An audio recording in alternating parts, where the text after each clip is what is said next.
All right, here's a little update on our Overland M1079 1998 Stewart Stevenson build. So we're working on the interior. When we got it, it was just all metal like this, some underlining noise protection. So it does have the center pad. So we added additional padding underneath that, and then we're going to pad it underneath as well. We did get some factory floor mats.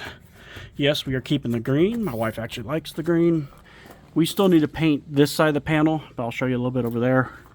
And this is what it looked like before. Curtis is going to install the center seat. We are also going to put a bench seat in it. Yeah, but the center seat right now it's just looks flush. So we did get some new seat covers from Midwest Equipment. We eventually might change these, but I thought I'd share what it looks like now. So as you can see, is bed line on their side. This side, nice noise dampening pad in here. I'll enlarge it here so you can see. So nice and clean factory floor mat on this side. We did go ahead and paint the dash on this side. I do have a new panel there, and I still have to paint the guard that goes around there, and have to finish the other side of the dash. But that's what it should look like. Nice and clean. Get the seats in here. This will eventually be a bench, but I'll have to pull out the boxes to do it, and there's two. So for now, we'll leave them.